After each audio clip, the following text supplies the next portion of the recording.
উপন্যাস আত্মার আগলে, লেখিকা সানজিদা আক্তার মুন্নি, পর্ব ২০। পাঠিয়েছি আমি স্নিগ্ধা আক্তার।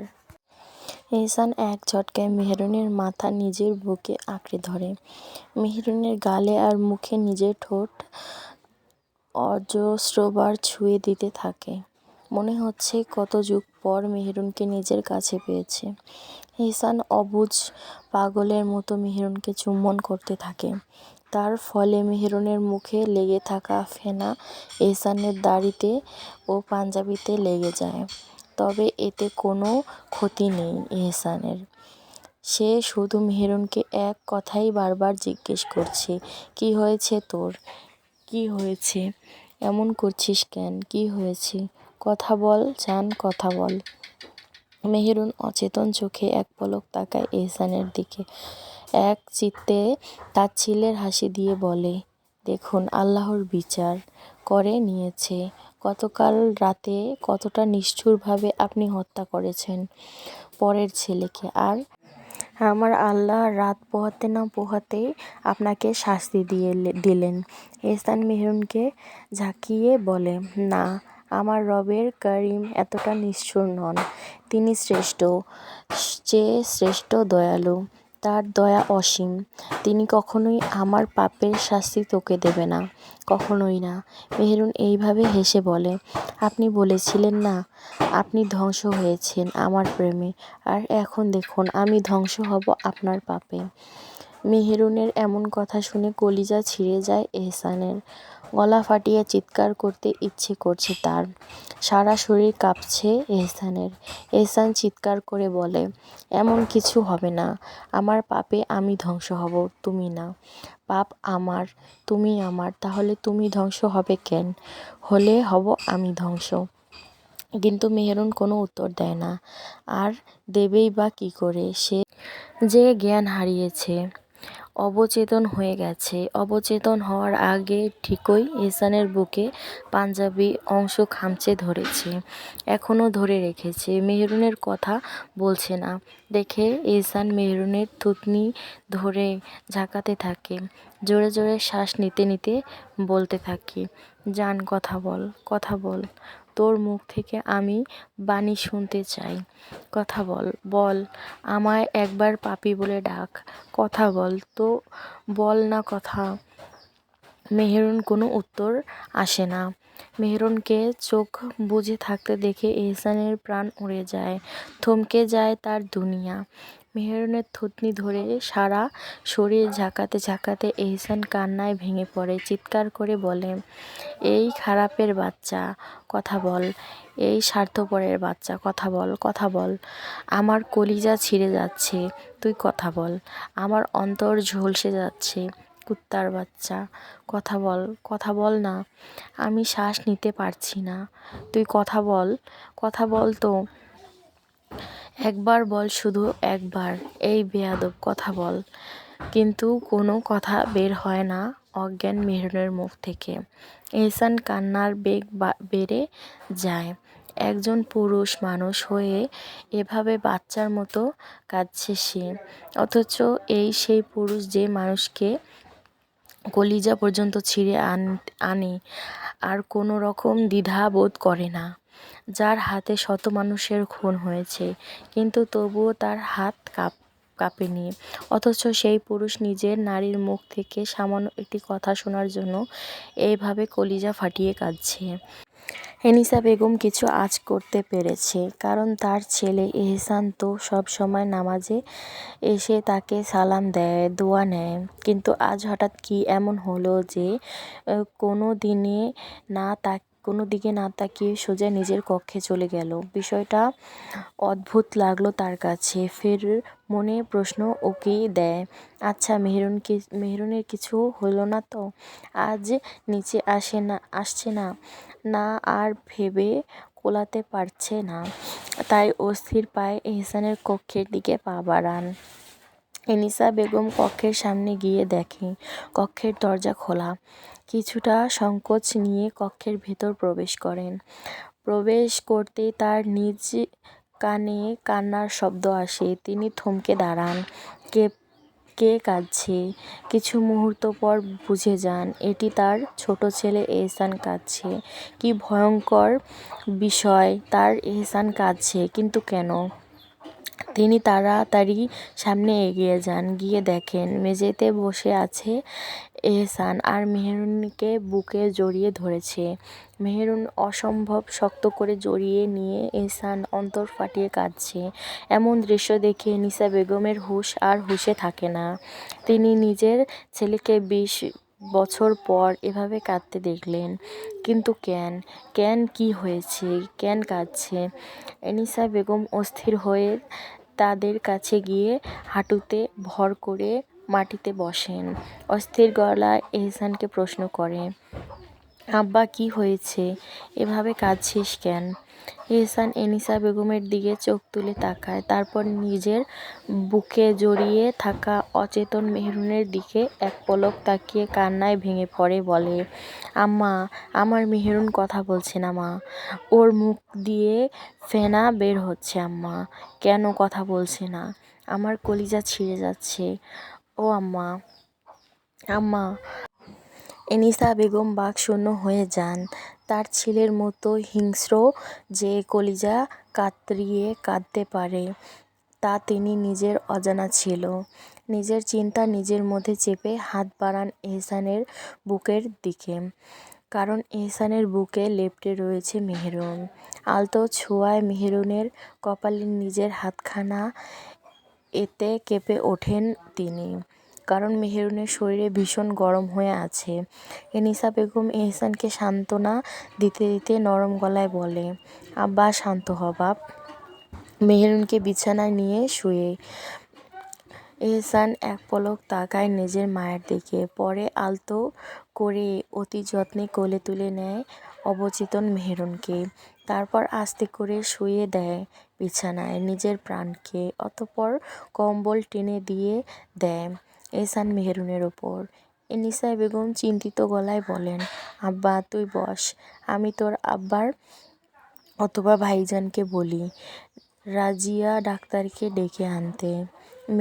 এহসান মেহেরুনের মাথার পাশে আলতো করে বসে বলে, আম্মা তাড়াতাড়ি যাও। এনিসা বেগম দ্রুত পায়ে বেরিয়ে আসেন এহসানের কক্ষ থেকে।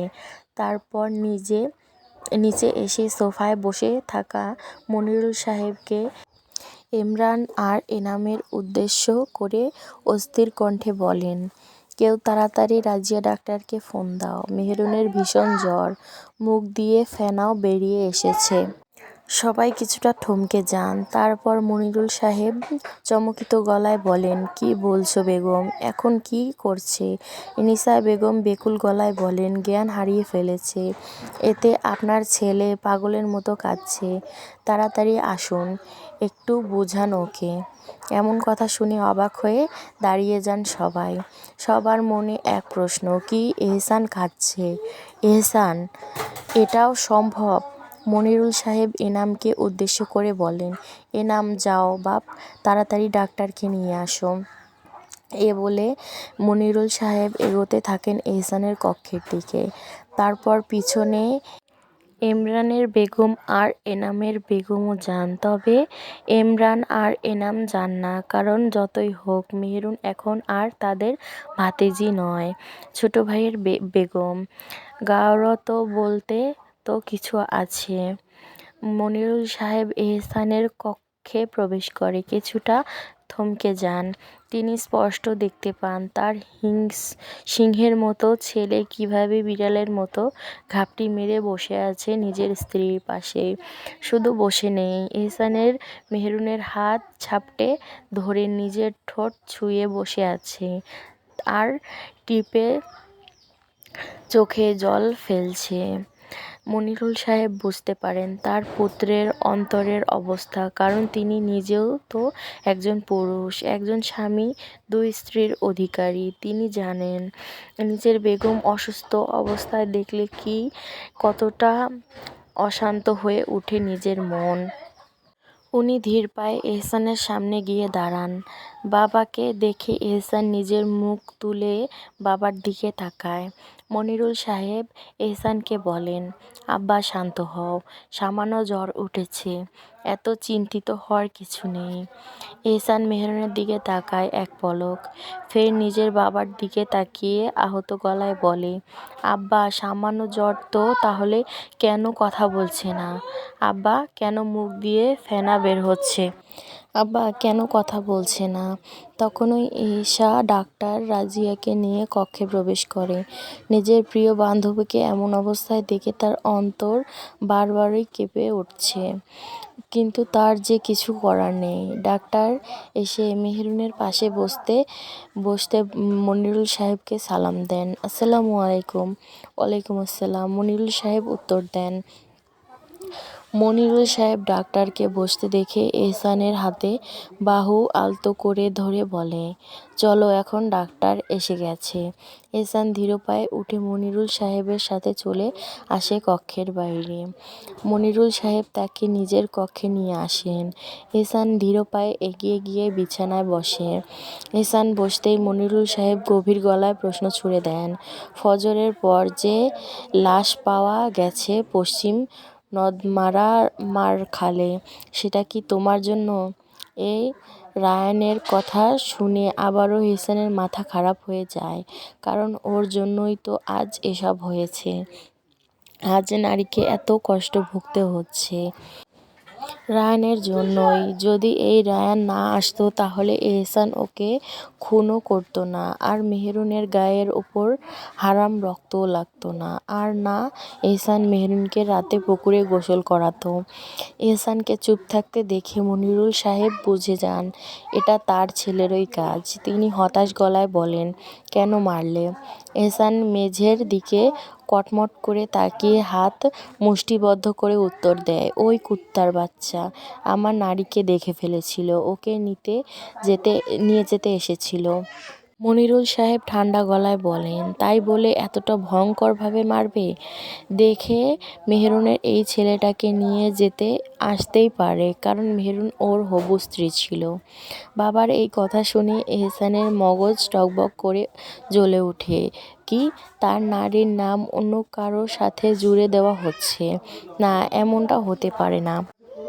মেহেরুনের নাম শুধু এহসান তালুকদারের সাথে, শুধুই এহসান তালুকদারের সাথে। এহসান রেগে সাপের মতো ফুঁসে উঠে দাঁড়িয়ে যায় এবং গলা ফাটিয়ে চিৎকার করে বলে, না আব্বা, এমন কথা বলবেন না। মেহেরুন শুধু আমার, শুধুই আমার বেগম, শুধু আমার। অন্য কারো সাথে ওর কেন জুড়ছেন? মেহেরুন শুধু এই পাপিষ্ঠ পুরুষ এহসান শুধু এহসানের মেহেরুন। মনিরুল সাহেব এহসানের কাঁধে হাত বুলিয়ে দিতে দিতে বলেন, শান্ত হও, শান্ত। এহসান বোধগম্য হয়, রাগে চোটে নিজের বাবার সাথে উঁচু গলায় কথা বলে ফেলেছে। সে ভীষণ লজ্জায় পড়ে যায়। সাথে সাথে এহসান হাঁটু গিরে বসে যায় নিজের বাবার সামনে। তারপর ওনার দুই হাত নিজের দুই কাঁধের মধ্যে নিয়ে ওনার মুখের দিকে আহত চোখে তাকিয়ে অনুশোচনায় গলায় বলে, আমাকে মাফ করে দিন আব্বা, আমি নিজের মধ্যে নেই। আমি বেয়াদবি করে ফেলেছি আপনার সাথে। আব্বা, আমার উচিত হয়নি এতটা বড় গলায় আপনার সাথে কথা বলা। মাফ করে দিন আমায়। এ বলে এহসান মনিরুল সাহেবের হাত নিজের ঠোঁট ছোঁয়ায় আর আবারও নির্মম গলায় বলে, মাফ করে দিন আমায় আব্বা, আমি ভুল করে ফেলেছি, আমি লজ্জিত, ভীষণ লজ্জিত। মনিরুল সাহেব এহসানের এমন কাণ্ডে হেসে দেন। তার ছোট ছেলেটি ভীষণ বুঝদার। সে যদি কোনো দিন কোনো ভুল ঠিক এমনভাবে সাথে সাথেই মন জিতে নেয়, কোনো অভিযোগ রাখতে দেয় না নিজের প্রতি। মনিরুল সাহেব মৃদু হেসে এহসানের মাথায় হাত বুলিয়ে বলে, ওঠো আব্বা, আমি তোমার পরিস্থিতি বুঝতে পারছি। আমার এমন বলা ঠিক হয়নি। উঠো, তুমি নিজ কক্ষে যাও, দেখো তোমার নিজ বেগমের কি জ্ঞান ফিরেছে কি না। এদিকে মেহেরুন চোখ খুলে চারপাশে তাকায়। এ কি, কিন্তু এ কি, সবাই এখানে কেন? এশা, এনিসা বেগম, ইনামের বেগম, আয়েশা, ইমরানের বেগম আমিনা বেগম, এনামের ছেলে ইমান আর মেয়ে ইরা, যাদের বয়স 6, এনামের মেয়ে এরিশা, যার বয়স 10, আর ছোট ছেলে ইমরান, যার বয়স 8। সবাই এখানে কি করছে? মেহেরুন উঠতে যায়, তখনই ঈশা দৌড়ে এসে তাকে বলে, ধীরে ধীরে। ঈশা আলতো করে মেহেরুনকে বিছানায় ধারে আধশোয়া অবস্থায় বসায়। মেহেরুন সবার দিকে এক পলক তাকিয়ে আলতো সুরে বলে, তোমরা সবাই এখানে কেন? এনিসা বেগম মেহেরুনের দিকে এগিয়ে এসে তার মাথায় হাত রেখে বলেন, আল্লাহ, জ্বর তো কমেছে একটু হলেও, জ্ঞান তো ফিরল। আমার ছেলেটা পাগল হয়ে যাচ্ছিল। ইয়া আল্লাহ, তুমি সব ঠিকঠাক রাখো। উপরের দিকে তাকিয়ে এসব বলেন। এনিসা বেগমের কথায় মেহেরুন নিজের জ্ঞান হারানোর আগের কথাগুলো মনে আসে। আল্লাহ, কি অস্থির হয়ে উঠেছিল এহসান। মেহেরুনের কাছে তখন মনে হচ্ছিল হয়তো এহসান হার্ট অ্যাটাক করবে। তখনই আয়েশা বেগম বলেন, আল্লাহর হুকুম, তোমার কিছু হয়নি। এ বলে এনিসা বেগমের দিকে তাকিয়ে বলেন, আচ্ছা আম্মা, চলুন, সবাই নাস্তা দিতে হবে তো। ধীরে ধীরে সবাই কক্ষ থেকে বেরিয়ে চলে যান। ঈশাও চলে আসে, কারণ মেহেরুনের জন্য খাবার নিয়ে আসতে হবে। ডাক্তার ওষুধ দিয়ে গেছেন, খাওয়াতে হবে। সবাই চলে গেলেও পিচ্চিরা যায় না। সবাই যেতেই তারা একে একে বিছানায় উঠে যায়। মেহেরুন এটা দেখে মুচকি হেসে ওঠে। বাচ্চাগুলো তার ভীষণ প্রিয়। ইরা মেহেরুনের কাছে এসে নিজের ছোট হাত মেহেরুনের গাল ছুঁয়ে বলে, ইয়া আল্লাহ, কারিয়া, আপনার এত জ্বর। যদিও সে কিছুটা অস্পষ্টভাবে কথা বলে, তবে আমি এখানে সব কথোপকথন স্পষ্টভাবে লিখে দিয়েছি আপনাদের সুবিধায়। তখনই ইনাম ধমকের গলায় বলে, আরে বোকা, ছোট আব্বা বলছে তো। কারিয়া নয়, ছোট আম্মা ডাকতে। এরিশা বলে, হ্যাঁ হ্যাঁ, ছোট আম্মা। মেহেরুন বিরক্ত হয়ে ভাববে, কেন এই এহসান সব জায়গায় তার পরিচয় উল্টো করে দিচ্ছে কেন? তবে সে কিছু বলে না বাচ্চাদের। আর কি বলবে? তাদের যা শেখানো হবে তারা তো তাই শিখবে। তখনই ইমরান বলে ওঠে, জানেন ছোট আম্মা, আমি না 1 সপ্তাহ পুরো 23টি ছোট্ট ছোট্ট হাদিস মুখস্থ করেছি, কিন্তু বড় ভাইজান মাত্র 10টি মুখস্থ করেছে। এ বলেই ইমরান খিলখিলিয়ে হেসে ওঠে। মেহেরুন ছোট ছোট চোখ দিয়ে ইমানের দিকে তাকিয়ে বলে, এটা তো লজ্জার বিষয় হয়ে গেল। ইনাম নিজের 2 হাত মাথার উপর দিয়ে অবাক গলায় বলে, ইয়া রাসূলুল্লাহ, জানেন ছোট আম্মা, গত সপ্তাহে আমি পুরো 27টি হাদিস মুখস্থ করেছি, আর ইমরান মাত্র 15টি। আর এখন সে আমায় অপমান করছে। তখন এরিশা বলে ওঠে, আরে ধুর, তোদের কথা ছাড়। জানেন ছোট আম্মা, আমার দাদাজান এ সপ্তাহে 31টি হাদিস মুখস্থ করার কথা বলেছেন, আমি করে ফেলেছি। আর ওরা তো প্রতি সপ্তাহে হাদিস বলতে গিয়ে 7-8টা ছেড়ে দেয়। মেহেরুন বলে ওঠে, মাশাআল্লাহ মাশাআল্লাহ। তা তোমার কেন এগুলো করছো শুনতে পারি? এরিশা উত্তর দেয়, কেন আবার? আল্লাহকে খুশি করার জন্য। মেহেরুন ওদের বাজিয়ে দেখার জন্য বলে, ও তাই নাকি? আল্লাহকে খুশি করে কি হবে শুনি? ইমরান বলে ওঠে, আরে ছোট আম্মা, আপনি জানেন না, আল্লাহকে খুশি করলে তো এ জাহান ও জাহান উভয় জাহানে শান্তি। মেহেরুন মৃদু হেসে বলে, হ্যাঁ হ্যাঁ, জানি তো। আচ্ছা, এটা তোমায় কে বলল? তখন ইরা বলে, ছোট আব্বা বলেছেন। আর জানেন ছোট আম্মা, মেহেরুন বলে কি?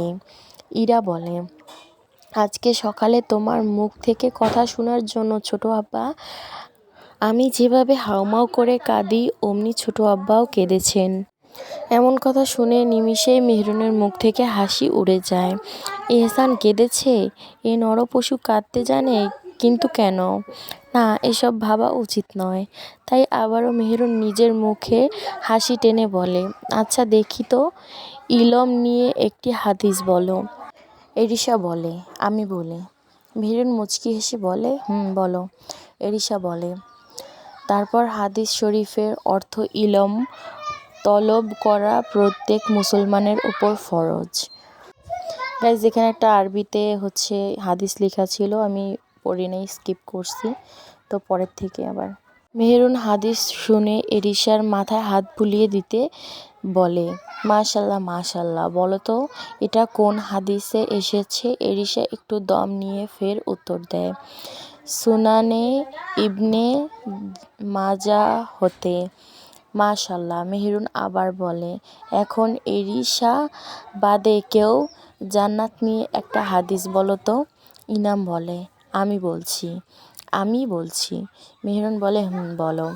ইনাম কয়েকবার মাথা উপর নিচ করে নিজের হাত রাকাত বাঁধার মতো বেঁধে বলে। গাইস, ফের একটা আরবিতে হাদিস লেখা আছে, তো আমি স্কিপ করলাম। ফের বলে, হাদিস শরীফের অর্থ, যে ব্যক্তি আল্লাহর সাথে শিরক না করে সৎ কাজ করবে, আল্লাহ তাকে জান্নাতে প্রবেশ করাবেন। আর এটা সহিহ মুসলিমে এসেছে এই হাদিস। নবী সাল্লাল্লাহু আলাইহি সাল্লাম। মেহরুন তাদের এভাবে হাদিস শুনছে আর হাসছে। আর এই সমস্ত কিছু এহসান দুই কক্ষের মধ্যে যেই দরজা আছে সেখানে মাথা ঠেকিয়ে দুই হাত বুকের সাথে বাজ করে অপলকভাবে দৃষ্টি তাকিয়ে তা দেখছে আর শুনছে। সে তৃপ্তি নিয়ে নিয়ে দেখছে মেহরুনকে। হাসলে মেহরুনের গালে টোল পড়তে থাকে। ভয়ঙ্কর সুন্দরী এই হাসি। এহসানের বুক ধড়ধড় করছে এই হাসি দেখে। হাসলে শুধু কি টোল পড়ছে, না, মেহরুন এক সুন্দর গজদাঁত রয়েছে। আর হাসলে সেই গজদাঁত দেখা যায়। অসম্ভব সুন্দরভাবে ফুটে ওঠে এই হাসি। এই যে ওদের হাদিস শেখানো হচ্ছে, এটাও এই বংশের নিয়ম। যেখানে এই যুগের বাচ্চাদের ফোন দিয়ে তাদের জীবন নষ্ট করে দেওয়া হচ্ছে। তবে এই যুগে থেকেও তালুকদার বাড়ি শুধু বড় তালুকদার বাড়ি নয়, ছোট তালুকদার বাড়ি একই নিয়ম। প্রতি শুক্রবারে বাচ্চাদের বাড়ির প্রধান মুরব্বি সবাইকে নিয়ে আরবি পড়তে বসেন। তাদেরকে যার যার বয়স অনুযায়ী হাদিস, কোরআনে সুন্দর সুন্দর আয়াত মুখস্থ করার জন্য দেন এবং আগের সপ্তাহে যেগুলো দিয়েছেন সেগুলো সব নেন। যে সবচেয়ে বেশি পারবে তাকে ইসলামিক বিভিন্ন জ্ঞানমূলক বই পুরস্কার দেন, নিজের দিন সম্পর্কে ধারণা দেন। এই বংশের সব যত বংশধর এনেছে এই ৩-৪ যুগ ধরে সবাই কোরআনে হাফেজ। এই বংশে বাচ্চাদের ৯ বছর বয়স হলেই হাফেজিতে ভর্তি করিয়ে দেওয়া হয়। এতে বাচ্চারা ১৩ বছর আগেই কোরআনে হাফেজ হয়ে যায়। এবার হাফেজ হওয়ার পর যারা যেখানে ইচ্ছে সেখানে পড়তে পারে। তবে প্রতি শুক্রবারে সব পুরুষরা মিলে ৩খানা খতম দেন আর মহিলারা ২খানা। এটা তাদের নিয়ম, এর জন্য করেন না, এটা নিজের রবের জন্য করেন যাতে পরকালে শান্তিতে থাকতে পারেন। তাই এই জন্য বর্তমানে সবাই তালুকদার বংশের সব বংশধরই কোরআনে হাফেজ। তবে এত ধার্মিক হওয়ার পরও এদের মধ্যে রক্তারক্তি থেমে নেই। যুগ যুগ ধরে এটা এসেছে, তবে নিজ বংশধরের সাথে নয়, অন্যদের সাথে। খানিকক্ষণ পর এহসানের পানে মেহরুনের নজর যায়, যে কিনা তাদের দিকে অপলক দৃষ্টিতে তাকিয়ে আছে। মেহরুন এহসানের নির্লজ্জ দৃষ্টি দেখে চোখ নামিয়ে নেয়, মনে মনে আওড়াতে থাকে, বলে, কি এক চোখ সারাক্ষণ আমার দিকেই থাকে। আল্লাহ, এই চোখ তুমি অন্য দিকেও তো ঘুরিয়ে নিতে পারো মাবুদ। এহসান ধীর পায়ে বিছানার সামনে এসে আলতো সুরে বলে, আব্বাজান আম্মাজানরা, আপনাদের গল্প করা শেষ হলে দয়া করে নিচে যান, নাস্তা করতে হবে তো। মাদ্রাসায়ও যাবেন না আজ, মসজিদেও তো কেউ গেলেন না। এহসানের কথা শুনে একে একে সবাই মেহেরুনের গালে চুমু খেয়ে বলে, আসসালামু আলাইকুম ছোট আম্মা, আসছি, আর বিকেলে দেখা হবে। দোয়া করি আপনি সুস্থ হন তাড়াতাড়ি। এটা বলে সবাই একে একে বিছানা থেকে গুটিসুটি পায়ে কক্ষ থেকে বেরিয়ে যায়। মেহেরুনও তাদের সালামের উত্তর দিয়ে নিষ্পলক চোখে তাকিয়ে থাকে তাদের যাওয়ার পানে। আজ একটু শান্তি লাগছে। ওর বাচ্চাদের সাথে কথা বলে সবাইকে আল্লাহর সুন্দর বোঝার মস্তিষ্ক দিয়েছেন, আলহামদুলিল্লাহ। এহসান দেখে মেহেরুন ওদের যাওয়ার পানে তাকিয়ে আছে, তাই নিজে একটু ঝুঁকে টুপ করে মেহেরুনের গালে একটি চুমু খেয়ে নেয়। মেহেরুন নিজের দুনিয়ায় আছে এমন ঘটনায় তারপর চোখ গোল করে রাগী চোখে তাকায় এহসানের পানে, আর দাঁত চেপে বলে, এটা কি করলেন? এহসান মেহরুনের সামনে বসতে বসতে বলে, আবার দিয়ে বুঝিয়ে দেই কি করলাম। মেহরুন নিজের গালে হাত দিয়ে স্পর্শ করে বলে, কেন অপবিত্র করে দিলেন আমায়, আবার নিজের অপবিত্র স্পর্শ দিয়ে। এহসান নির্বিকার মৃদু হেসে উত্তর দেয়, বলেছ তো একবার, আবার অপবিত্রতা আলিঙ্গন করবে, তোমার পবিত্রতাকে হাজারবার। মেহেরুন এসব ছেড়ে অন্য প্রশ্ন করে, আচ্ছা শুনি, এভাবে উন্মাদের মতো অমন করছিলেন কেন? এখন বাড়ির সবাই ওই কথাই মুখে মুখে ঘুরছে। এহসান হতাশ চোখ এক পলক তাকায় মেহেরুনের দিকে, পরে বলে, তুই যদি বুঝতি নিজের প্রাণকে কষ্টে কাতরাতে দেখে কতটা কষ্ট হয়, তাহলে এই প্রশ্ন করতি না। মেহরুন অবাক হয়ে প্রশ্ন করে, আপনি বুঝেছেন? এহসান আহত গলায় বলে, হ্যাঁ বুঝি, ভীষণভাবে বুঝি। এই তো একটু আগে যখন তোর কথা শুনতে পারিনি, তখন আঁখি জোড়া খোলা দেখতে পাইনি, তখন বুঝেছি। মেহরুন বোকার মতো চেয়ে প্রশ্ন করে, কি বুঝেছেন? এহসান এক পলক মেহরুনের দিকে তাকায়, তারপর মাথা নিচু করে নিজের বুকের দিকে তাকায়, আর নিজের শাহাদাত আঙ্গুল নিজের বুকের বাঁ পাশে ঠেকিয়ে মেহরুনের দিকে আবার তাকিয়ে বলে, এইখানে, এই ঠিক এইখানে, বুঝেছিস? ব্যথা মনে হয় হচ্ছিল, কেউ কলিজা ছিঁড়ে নিয়ে যাচ্ছিল, হৃৎপিণ্ড বারবার কোপ দিচ্ছিল। মেহেরুন হতবাক হয়ে যায়। কি এই পুরুষ তার জন্য এমনটা অনুভব করে? কিন্তু কেন? কি জন্য? কেন? এহসানকে বলতে যাবে, তখনই ঈশা কক্ষে প্রবেশ করে খাবার নিয়ে। ঈশা ধীর পায়ে বিছানায় খাবার প্লেট রাখে, তারপর কিছু না বলে ওদের দিকে এক পলক তাকিয়ে চলে যায়। এহসান দীর্ঘশ্বাস ফেলে, খাবারের ট্রে নিয়ে হাত ধুয়ে বাটি থেকে স্যুপ নিয়ে খাইয়ে দেয় মেহেরুনকে। মেহেরুনও একটা টু শব্দ না করে চুপচাপ খেয়ে নেয়। এহসান মেহেরুনকে খাইয়ে ওষুধ খাইয়ে ওকে একটু বিশ্রাম নিতে বলে, নিজে বাকি খাবারটুকু খেয়ে নিচে প্লেট রেখে আসে। এদিকে ছোট তালুকদার বাড়িতে ৮ মাথা একসাথে হয়েছে, মানে মেহেরুনের ৬ চাচা, ছোট ভাইজান এবং দাদা কিছু একটা পরিকল্পনা খুঁজেছেন যেন মেহেরুনকে নিজের কাছে রাখতে পারেন। আর এই জমিখানাও। রাত এশার পর এহসান সারাদিন ওই মেহরুনের পাশে ছিল, তবে আসরের নামাজ পড়ে একটা সভায় চলে যায়। মেহরুন ক্লান্তিতে সারাদিন বেঘোরে ঘুমাচ্ছে ওষুধ খেয়ে। আর সারাদিন ওই এহসান মেহরুনের পাশে বসে তৃপ্তি নিয়ে ঘুমন্ত মেহরুনের মুখখানা দেখে। নিজের চোখের তৃষ্ণা মিটিয়েছে, তবে কি আর তৃষ্ণা মেটে? না, তা এই জীবনে সম্ভব নয়। বারবার শুধু দেখতে মন চায়, বারবার নিজের নারীর পানে তাকিয়ে থাকতে মন চায়, বারবার, হাজারবার।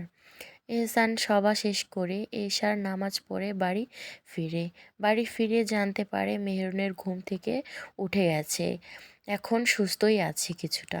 এহসান ধীর পায়ে কক্ষে প্রবেশ করে, কাউকে দেখতে পায় না, তবে ওর কানে একটা শব্দ ঠিকই আসে, তাই ধীর পায়ে বেলকনির দিকে এগিয়ে যায়।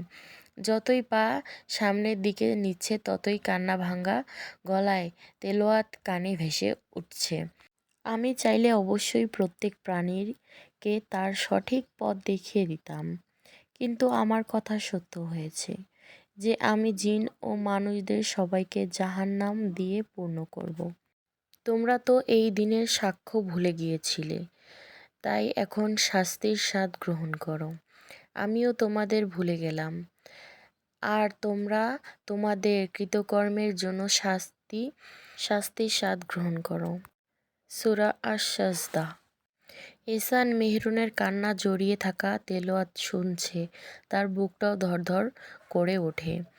এই আয়াতখানা অসাধারণ ভয়ঙ্কর, কলিজা ছিঁড়ে যায় এই আয়াতের কথা মনে হলে।